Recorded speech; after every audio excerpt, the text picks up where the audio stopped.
on the 13th floor. She sleeps alone most of the time, with a lock on her door. She wants to feel like she's still pretty,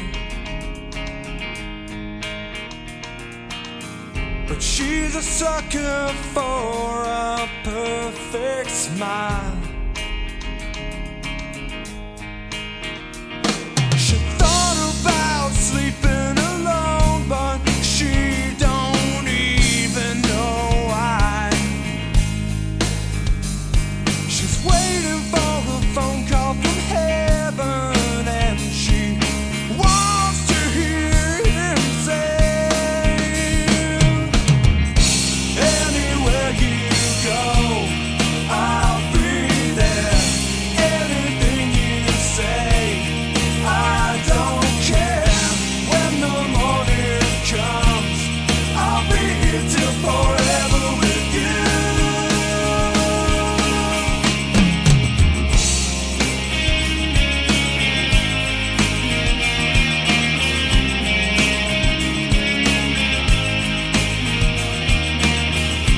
Big ribbons line the side of the highway since the day she was born, and she wants to write the great American tale so she can tell all her friends about it. But she knows she is not going to get there, 'cause the wells run dry. She fell 1 foot shy and 2 inches short of a dream. She thought about being alone, but she's got time on her side. She's waiting for a phone call from heaven, and she wants to hear him say, anywhere you go, I'll be there. Anything you say, I don't care. When the morning comes, I'll be here till forever with you. Don't leave me alone, don't leave me alone, is all I hear from downstairs, downstairs. It's never too late to try, it's never too late to show you the world in my hands. You know I can show you the world in my hands. Whoa,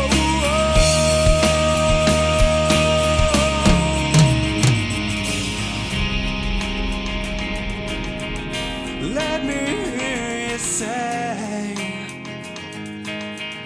let me hear you say, let me hear you say, say, say, anywhere you go, I'll be there. Anything you say, I don't care. When the morning comes, I'll be here till forever with you. Whoa, whoa. Anywhere you go,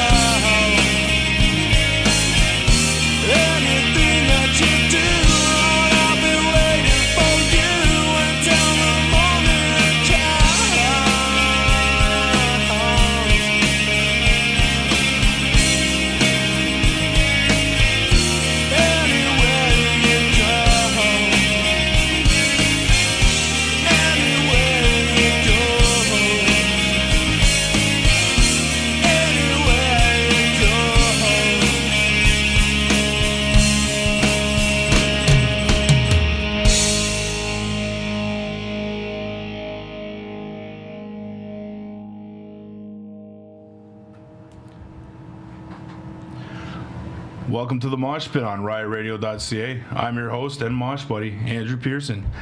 You were just listening to Anywhere You Go by Looking for Heather. And I have Jeff and Jay from Looking for Heather. Welcome, guys. Thank you very much. Thanks for having us. I appreciate you guys reaching out and wanting to come on the show. Yeah. So you guys are a Lindsay, Oshawa-based...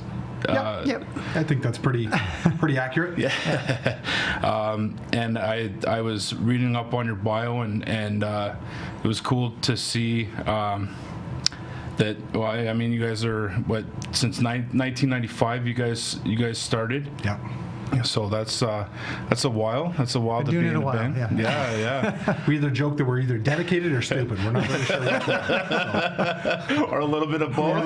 We haven't figured it out yet. It's a bit of I love your sound. It's got like we were talking about earlier. It's got like a really good country Counting Crows style, which is really cool. And I noticed you guys have a bit of a stretch there between the 2001 album and your 2014, I think it was. Yeah. So kind of just like you guys were like taking a break, or? Well, we put out the record in 2001, and it actually did really, really well for us. And so we were playing live a lot. Right. 2002, 2003, 2004. We attempted to kind of make a follow-up to that album in 2004-ish, and I think we were burning out a little bit. I think so, yeah. And we kind of just decided to take a bit of a break. So from 2005 to about 2007, we really weren't active at all. Right. Jay put out a solo record, and I put out an album with another group of guys, and we kind of just did that for a little bit. And then we put out an EP in 2009. My mom got ill in 2007, and she passed away in 2008, and that kind of made me take stock of what's important in life. And I went, what, Jay's a good friend of mine, and I just feels like I need to be making music with him and with those guys again. And so I just reached out and said, hey, do you guys want to do some tunes? And 2009 we did a little EP, and then that kind of got things back on the tracks. I don't think we ever really stopped recording music. No. We kind of did that throughout, but we didn't play anywhere. We didn't play live or anything. Right. I think it's really cool that you guys have, the friendship that you guys have had for as long as you've had is awesome. You don't see that very often, and you can definitely tell in your music just the flow of it. You guys, you love what you do. You guys have fun with it, you know what I mean? So even seeing like I haven't had the chance to see you guys live yet, but I'm hoping to. Yeah, cool. And but you guys, the live videos that I have seen, you guys are very like you guys just have a nice cohesiveness. So I thought that was really cool. It's good. We try. Like one day you're probably like, I gotta take this. Well, it was a little weird starting again and going the acoustic route from our kind of rock. Yeah, because up until now, everything's always been full band. Yeah, drums, full band, drums and guitars. So doing the acoustic duo thing was a little strange at first, but right. We did kind of settle into it, I think. So what made you guys decide to become musicians? I think, for me, it was always just, I grew up in the 80s, and it's going to be weird, but I grew up like loving a lot of like Motley Crue and bands like that, and just seeing that and Kiss and looking at these posters on like the walls of like my babysitter's house when I was like a little boy. I'd be going for a nap in her son's room, and he had these crazy posters on his wall, and I would literally lay there and stare at them. And I'm like, there's something about that. I got to figure out a way to do that. That was my sort of gateway into this whole thing. But. Yeah, I don't know. My family's been a pretty musical family. My dad was in a band. He played bass in a band for years and years and years. And even now in his 70s, he's got back into it and playing again. But that's awesome. So I just kind of took influence from him and just went with it. Cool. Yeah. One album, not in your genre, that has influenced you to form the band. To form the band. To form the band. For me, it would be the Black Crowes. I don't know if that counts, but Shake Your Moneymaker by the Yeah, Black Crowes yeah. was probably the record that. That's cool. Because my brother was actually with Jay and I was a founding member of the band as well, and he and I were inspired by the Robinson Brothers from the Black Crowes, and we thought that's really cool. And it was simple enough music that a beginner could like play this stuff, like, you know, some of those riffs on those albums, like not some of the solos and stuff, but some of the riffs were really straightforward. So when I first started learning how to play guitar, they were the ones. So that record for me would probably be. I mean, we got pretty obsessed with melodic aggressive punk Yes. back in the day, so probably really early on, maybe something like NoFX, Punk and Drublick, just listening to the craziness of that album. It's so good. Even today, you go back and listen to that and go, that is a solid album. And I think another one for me too, if I can have two, like Michael Jackson's Thriller.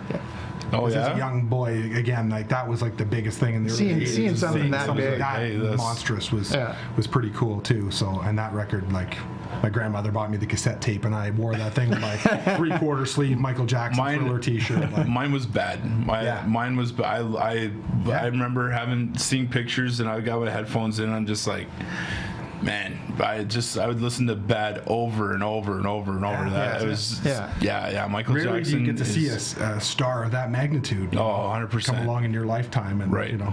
Yeah. One album that you have a go-to now. Mayday Parade, A Lesson in Romantic would probably be mine. I'm a huge, as much as we're kind of like a rock band, I'm really into like a lot of that like pop punk and love like a lot of emo that music, stuff. Emo music and some of the stuff, heavier yeah. stuff. So Mayday Parade is probably one of my all-time favorite bands. So A Lesson in Romantics got me through a lot of hard times, and that's probably my go-to. I would whenever need something to put go on. same band, but their self-titled album.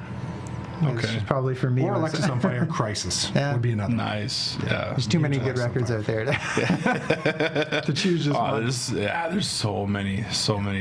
Music is. Those two, like, you know, whenever I need something to listen to, they're just the default. Yeah. When you first started, what was your vision? And has it changed? I know we've kind of talked about like how you guys kind of changed from being a full band to more of a duo. But other than that, like that being aside, has anything changed in the focus that you originally had? Or I vision, think sorry. maybe vision. early on, especially when we were kids with the first album and stuff, it was trying to attain a certain level of what someone would consider success, maybe, and now it's become probably more focused on what we're actually creating, being like the music and everything. Right. Yeah, when you're just having young, fun. that's what you dream of, right? Is like the stardom and everything. Yeah, you want to be. You You want don't to really be the next. focus on that much on what you're actually performing. Right. And you've kind of made it more about like. I think so now, because I mean we're older now and we don't really have that kind of. I think you get a realization that Yeah, you're exactly. probably not going to attain that level of stardom that you thought of when you were a kid watching like Michael Jackson. So I think you realized, it's And you don't. Yeah, It's you all don't. for fun, You don't right? And do see it for the honesty of it and the the man. There's craft. so many struggles to having to, like. Oh, it's so hard to be in a band or in a or just being a solo artist. well, there's not really any money in it anymore either. Like as far as like that type of thing, like you don't sell records and make money anymore. You have Right. to sell merchandise and CDs and things. Like we didn't press CDs for a couple albums ago until this most recent one, and we're like going, well, geez, if we're playing live, we kind of need something to help sustain this because we're only getting a little bit from the venue and whatever's put in the tip jar. So the rest of it's merchandise. So I mean, it has changed in a good way, more towards live performance as well. That's come back in a big way. Yeah. People are, more people out there are looking to go see live music again. And The more concerts I go to, the less CDs I see, and it's like, I mean, I still have a CD player in my car. I mean, I put CDs on. I mean, I know that there's still cars out there that have CDs. So, I mean, and there's still home CD players. Yeah. I think and not only that, but you guys do full albums where a lot of artists are now focusing on EPs and releasing like 4 songs or 5 songs instead, and it's kind of, I kind of miss the days where, you know, you'd get that, like Counting Crows, and it was just, man, like that was another one of my, back in the day, I loved the Counting Crows. They were awesome band. We wrestle with that so much when we're making music, because we're like, you know, the modern way to deliver your product now is that EP. Yeah. But we like albums. You know, we grew up like yourself. We grew up in that era where, you know, there was that tactile experience, and you kind of got to immerse yourself for 40 minutes. But even the songs you pick to put on an album and the order you put, there's an art that's kind of been lost. And like, how does this song go into this song, and what does the overall mood that this album creates, right? Well, we're talking about putting out vinyl. Yeah. We're starting to get after the vinyl, and then you know, that whole side A and side B mentality. That we haven't had to worry about that since no, we never even thought about that. Putting in our first cassette tapes. You know? Now we're thinking, okay, well, this is a good song to end side A. What's going to start side B when they turn it over to keep them listening, right? Or make them want to turn it over. So, right. You know? What are your thoughts on the Canadian, on funding in the Canadian music industry? Yeah, like government funding and stuff like that. Yeah. There's a like lot of it out there. Stuff like I'll be very honest with you. We're probably missing out on something in that regard. We've really never gone after that. We've always sort of just been, you know, impatient, I guess, and self-financed. But I think it's great. I mean, I love the fact that our government does that, and I love the fact that our government keeps music in our country and says, hey, we'll fund you if you record it here or you produce it with a Canadian producer and things like that. So, you know, I think it's cool. I think you and I, you know, we've talked about that on our future releases. Maybe we need to get in on that a little bit more. Get into factor funding. There's probably more things we could be doing if we had more money to do it. So I mean, there's still things we haven't forayed into, like music videos and stuff. We don't really have a technical music video out there, but we're probably going to start doing something like that soon. So speaking of videos, I watched the Get To Me video. That's brilliantly done, man. The way the like how you've got the forest and everything, and like the fog, and it's cool. It's such a great. Jay did all that stuff, and I think one of the reasons why we don't go after the funding is because we're kind of self-contained. We're a little self-sufficient. He's sort of our graphic design guy. Well, you are. He does all our album covers and all our visual stuff, and I'm the audio guy. So I'm a producer and engineer myself. So I have a studio at home. So we don't need to pay money to record. We just record our own whenever we want. He does all the visuals. So we've been fortunate in that regard. You know, that we don't have to rely on other people, but for touring support and things like that, definitely some grant money would be nice. Yeah, and I notice a lot more bands are doing the lyric videos, and that's huge now. Create more creative with those. It's because it's a cheaper way. To you know, to get it out there and give it visual effects and all that stuff. So I think the whole behind it is just keeping people watching, right? So that's if you give them something to stare at while they're listening to the song, they're going to watch it a minute longer than they would if there's just a static image there. So exactly, that's the mindset now in today's business, because there really isn't record companies anymore, right? You're kind of self-contained record companies and all that. So we've got to come up with all these other things. So we're reading blogs and stuff and trying to figure out ways to market ourselves. And like Jay said, keep people watching for that extra 30 seconds or a minute. You know, makes a lot of difference. So we're going to go to a short music break. And when we come back from the music break, we'll have you guys perform. Sounds good. So here is Nobody Knows by Looking for Heather right here on riotradio.ca.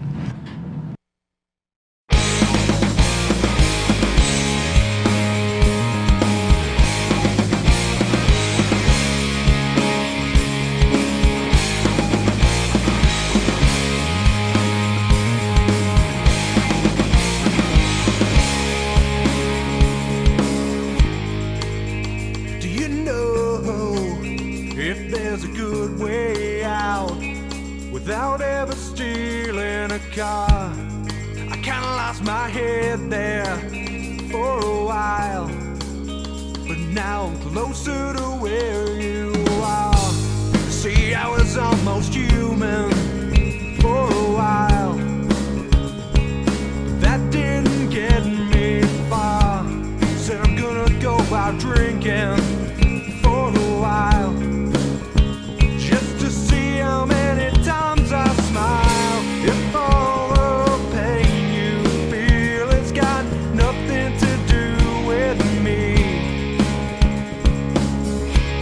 try to hide it, but it comes back eventually. Nobody knows it, and nobody knows who you are. You don't even know. You're gonna fall like a star, and I won't let you go. I'll never let you go.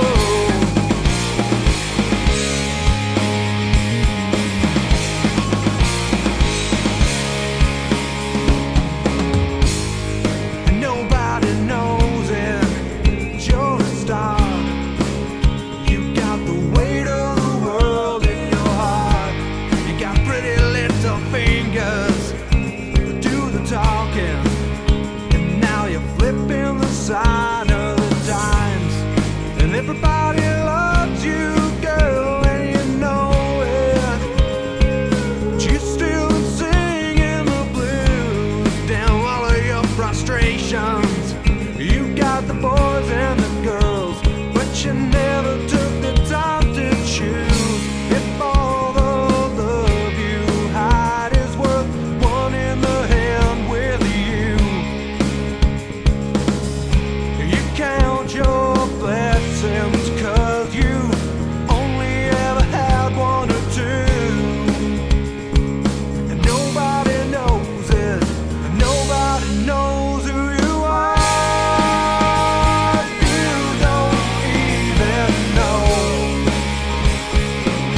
You're gonna fall like a star, and I won't let you go. I'll never let you go.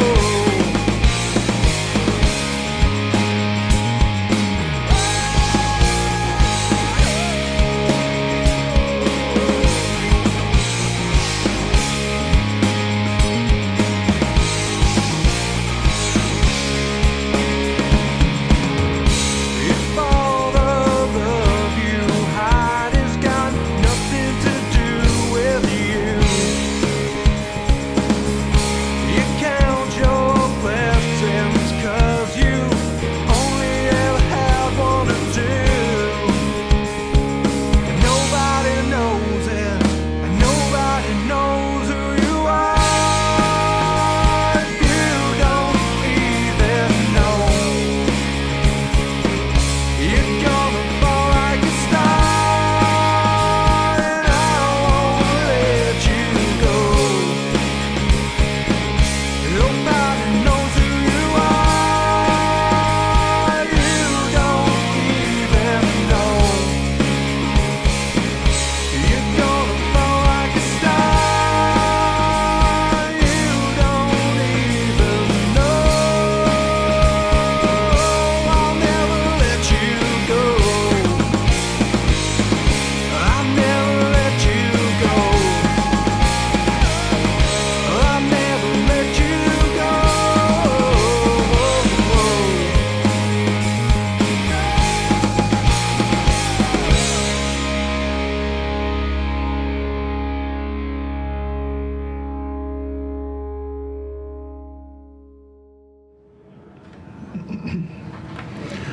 Welcome back to the Mosh Pit on riotradio.ca. I'm your host, Andrew. Joined once again with Jeff and Jay from Looking for Heather. So you guys are going to perform Barricade? Yeah. All right, man. Go to it. 1, 2, 1, 2, 3, 4.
was absolutely amazing.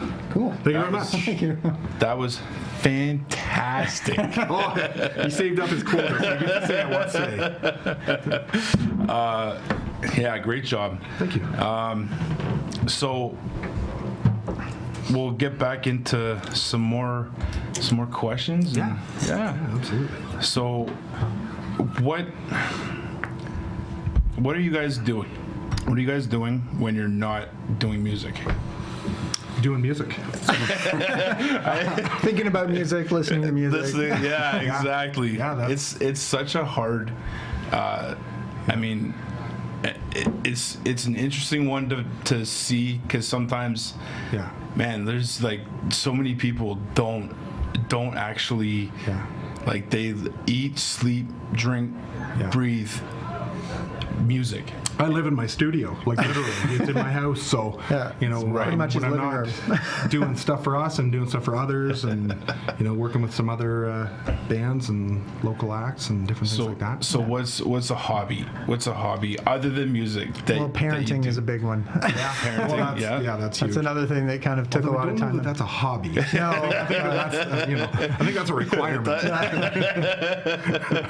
Hey, it can be, but however you parenting look is at definitely it. definitely part of it for sure. time consuming. How many kids do you have? I have 2. Yeah. And Jeff has. I have a little girl, 7-year-old little girl. Oh, nice. Hi, Nice. Audrey. She'll want to hear this later, so I have to say her name. Awesome. She's producing our new album. She's producing it. So, speaking of kids, do you want your kids to follow in the footsteps of yourselves being musicians? I mean, you don't obviously don't want to force something on your kids, but I mean, I would like them. I think it's good for anyone to find some way of making music in their life. I think it serves you throughout your whole life. Mm-hmm. Right. So I think, not that you have to be a big rock star, but if you just learn how to play the guitar for your own peace of mind, I think that's a good thing to have, right? Yeah. Could be anything. Yeah, my daughter sings. She's in the choir at church and stuff like awesome. that she does, and she's so she's really into music that way too. So that's really cool. So, but like Jay said, it's we're not forcing her into that. If she wants to do it, that's cool. It's something that is a passion of hers too, even at that young an age. So I can see a bit of myself there that way too. I've always said that when my wife and I have a child, that my child, from the minute like a month, 2 months, right away, you're gonna be in the mosh pit with that. Like, I just music's just such a huge part of life. You know what I mean? Yeah, it is. It even when you don't think it is, it still is. Well, think about it, right? Like, it's the background of everything we do. Like, when you're celebrating, there's music. When you're mourning something, it's music.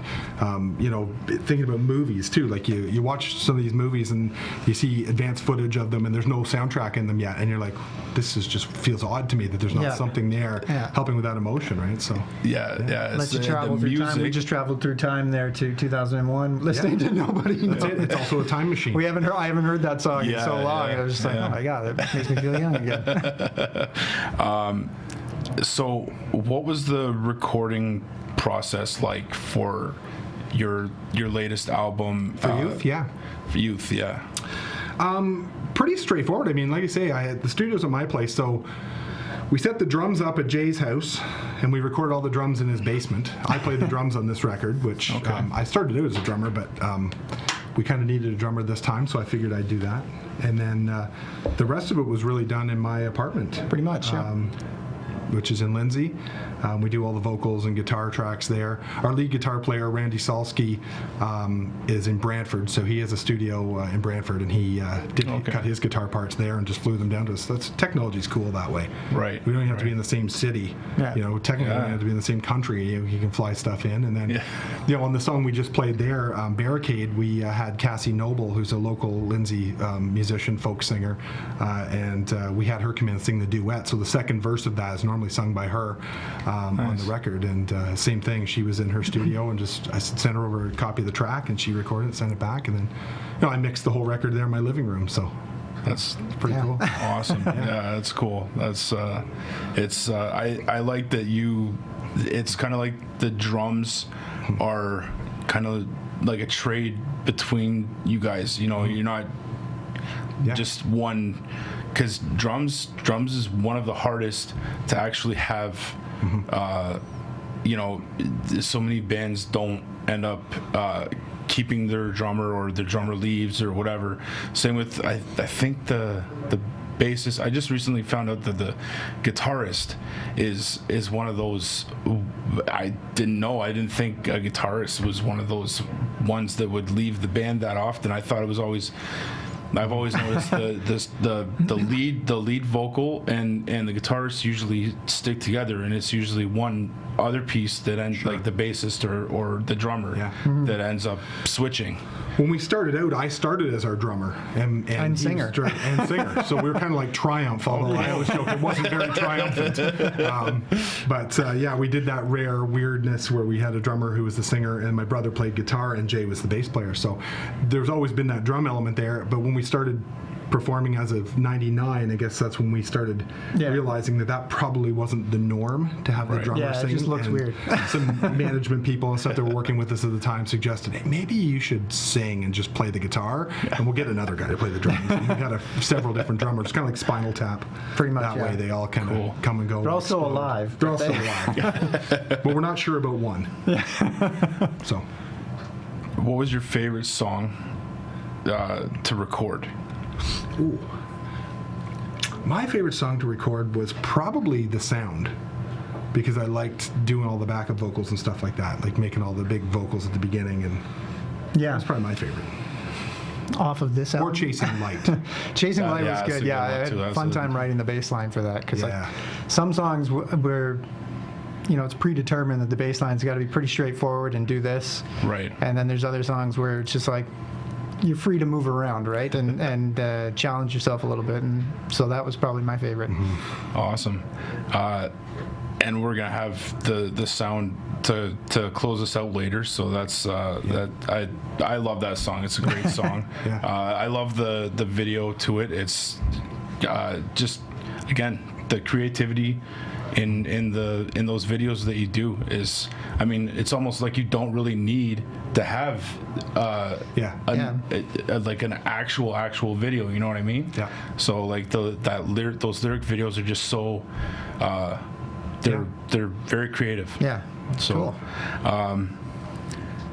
Your biggest roadblock since you started the band, if you have any roadblock? Well, I think for a lot of that time there, we were talking about this yesterday or the other day when we were rehearsing, is life kind of started getting in the way. Yeah. We had a lot of good momentum coming through the early 2000s, and we were, you know, starting to get some managers and record labels. We had a couple of U.S. labels talking to us, but then, you know, things start to happen where you have to get jobs, pay the bills, start to have kids, things like that. And it really, up until now, we've kind of had to sit dormant from 2014 to this past year. If you don't keep it a priority, it tends to take a back seat. It's very easy to push it aside because.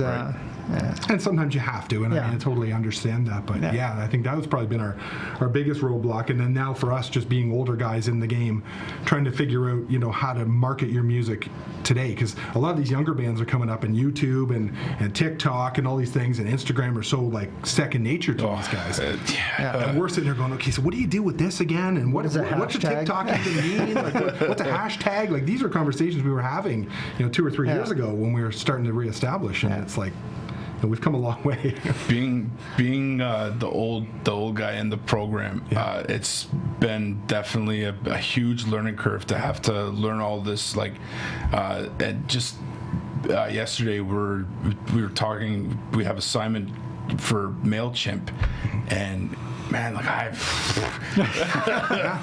mailing list, that's a big one. I'm not a MailChimp, something you go see at the Toronto Zoo.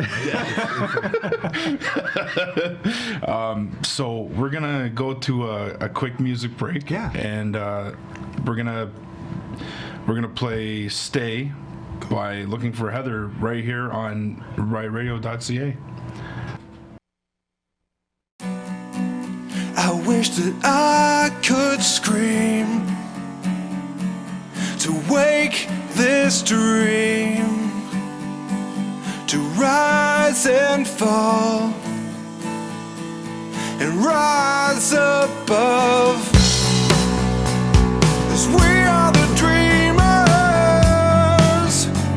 and we're all out of time. I'll take it back now, 'cause dreamers never die. We only talk like that when no one's around, when we're broken up and we're beaten down. 'Cause we are hopeless and we are reckless. I'm not asking you to stay. Forgive and forget the lies we amend. I'm not asking you to stay. I know I'm right. I've seen it all before. Letting down my guard, broken down the door. You're screaming like you don't even know the damage done. I've seen it all before. We only talk like that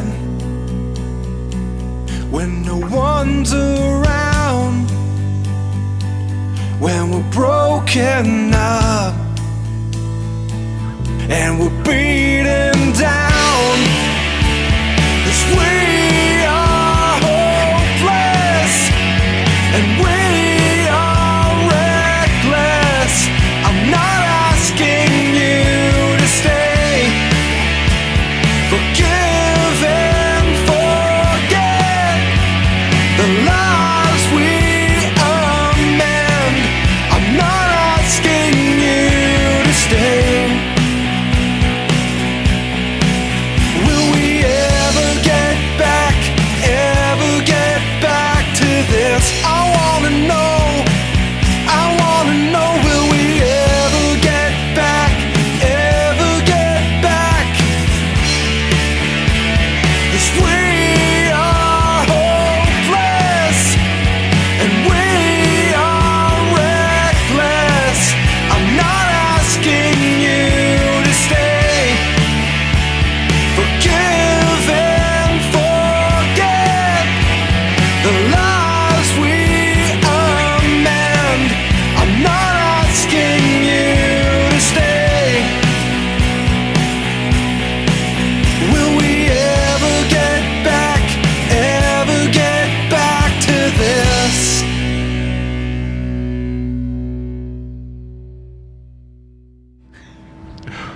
Welcome back to the Mosh Pit on RiotRadio.ca. I'm your host, Andrew, and joined once again with Jeff and Jay from Looking for Heather. And just so you're wondering, they haven't found Heather yet. They're still looking for her. Still looking. I had to throw in a Looking for Heather joke. Well, we normally say that every show at some point. It's like, oh, we're looking for Heather, still haven't found her. But. So, what's been your favorite venue so far to play at? Although it was probably the worst show we ever played, playing the Phoenix was pretty cool. Yeah. We had some real bad technical issues. Oh, we sounded a few terrible, years but back where just being on that stage was awesome. there was a bad line coming from the bass side of the stage, so we played the first 3 or 4 songs of set with no bass guitar coming through front of house. Oh, wow. We didn't realize that. We just watching guys scurrying around on the stage trying to figure out as we're playing, but it turns out we're looking at people from the crowd kind of looking at us with these faces going, something sounds off. Not why, because there was no bass guitar coming. There's So no bass. you know, the world wasn't ready for like the Black Keys and all that kind of stuff yet, that duo thing. So they're still expecting to hear, bass guitar and guitar. Awesome. So this is a question that I can't take out of my interviews because it's just something that I want to push so much, and it's so your thoughts on mental health and addiction. Well, I mean, it's funny you should say that. We're working on some new material right now. Just because, again, time is of the essence. We know we're going to be playing a lot this summer, so we figured we better get a head start on writing some songs. And we got a new song called Heavy. Bleep. That's where I'm told not to swear, but you can fill in what heavy is, and that's what it's about. And it's about exactly that, and my own struggles with some of that stuff as well. So it's a pretty personal tune, rockin' song, but it's a pretty personal song. So absolutely, I think it's great that we're freely talking about this stuff now as a society, and that we're not looking down on people as being weak when they have mental health issues, and they need that support, because there was a time gone by where you would have been just cast aside as a loser and just get out of here, you're no good. But you don't realize that there's things going on in people's bodies, because it takes its toll on multiple different parts of your body. And the fact that we're recognizing it, and a lot of big companies are getting behind it and talking so freely about it now, I think is fantastic. No, that's a cause that hits pretty close to home for us, and we actually might be playing a benefit for the mental health wing at the Toronto Western Hospital this summer. So that's awesome. Just got contacted about that, and we were like, absolutely, like we will support that cause in any way we possibly can. That's super awesome. Yeah. They just recently had one at the music hall here in Oshawa, and it was "Hey, you still okay?" And again, it's I'm a big advocate with mental health, and just people suffer with anxiety, and you name it, like you have something, and I think it's really cool that people are trying to get it out more and recognize it, because people shut down. People shut down, and they don't want to, and not just because they just feel like nobody will listen, and I think it's really awesome that you guys are doing a benefit like that. It's great. Yeah, that's so. Now we'll kind of brighten it up a little more. How important is marketing your brand, and is there any strategies, you kind of touched on it, that you use that you didn't use or that you didn't know about before starting the band? I know you were mentioning like the Instagram and stuff like that. Yeah, I mean, there's lots of different things that we're doing now. I mean, we were putting out this new album, and one of the things we said is we need to come up with a font and a logo, because you think about big companies like McDonald's. You don't go to McDonald's in Oshawa and then go to McDonald's in Lindsay and go to McDonald's in Peterborough and see a different logo up front. It's the same golden arches wherever you go. Yeah. And so our band is no different than that, far less wealthy, but no different from the perspective that you have to have a brand. You have to have something when people see that logo, they go, oh, I know what that is. So that was something that I think we probably paid more attention to. We've been okay with that over the years, but we've always kind of changed it and evolved it, and now our mindset is like, let's find something that we like that represents us and try and stick with it, right? Yeah. What is one strength that you have as a band that helps you stay relevant in the music industry? I think we're always writing, which is huge. Yeah. Like, we don't really ever stop. We're always working on new music. Right. And because we're such music fans, we're always taking in influence from other things. Yeah. And we're not afraid to, if you listen to our records, they kind of work together, all the songs, but there's a lot of different styles in there. I think, with Youth, we go from, like a gospel track, we've got like kind of a country infused track, we've got like some punk in there, we've got some like acoustic folk music in there, but we all kind of funnel it through the Looking for Heather funnel, and it sort of comes out sounding, which I guess is just the fact that the singing voice is constant, but right. That kind of helps funnel it down. But I think that's one of our strengths, is that we're not afraid to go, hey, let's do a punk song. Yeah, cool. and let's do it, right? Yeah. Instead of limiting Well, ourselves. I think songwriting in general is probably our strongest aspect. You won't see us up on stage like, woo, woo. Yeah, we're definitely not virtuoso level musicians, that's for sure. right, so. right. So I you think, don't need to be. I mean, No. putting the honesty in the songwriting, I think, comes through. Honesty will always shine through in songwriting, Yeah. no matter the genre. So And I think it's, again, like I was saying, your sound has stayed the same pretty much through the 25 years Yeah. that you guys have been doing this. So yeah, it's you guys have a great sound. Oh, thank you. Appreciate the it.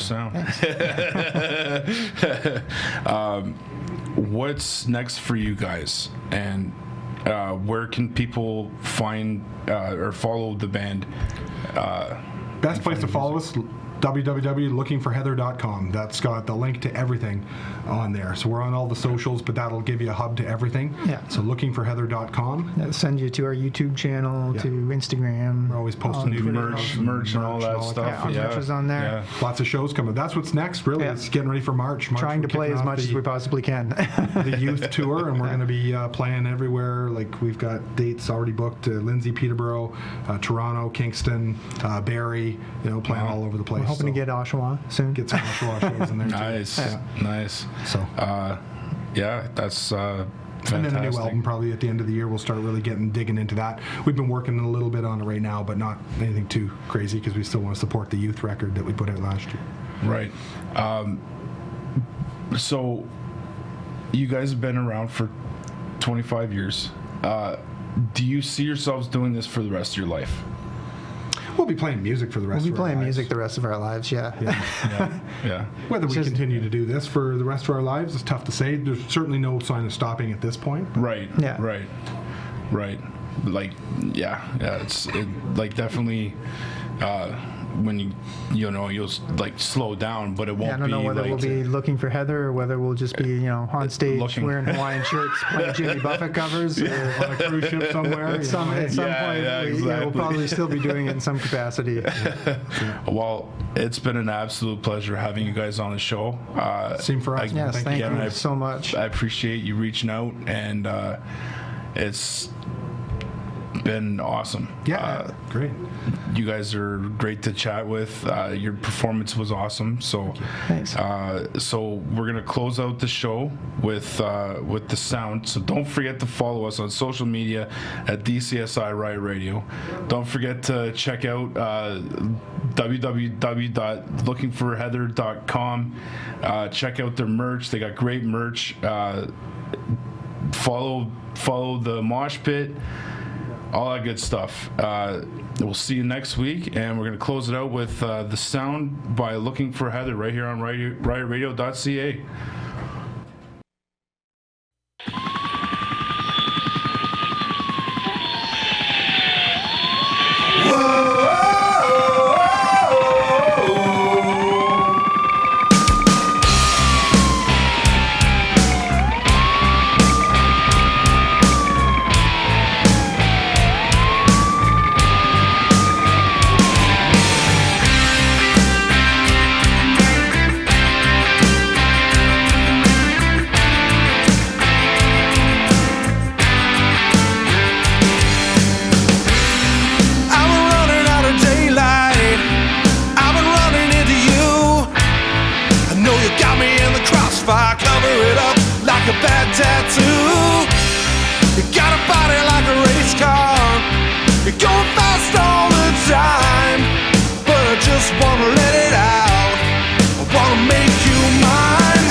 we're just getting started.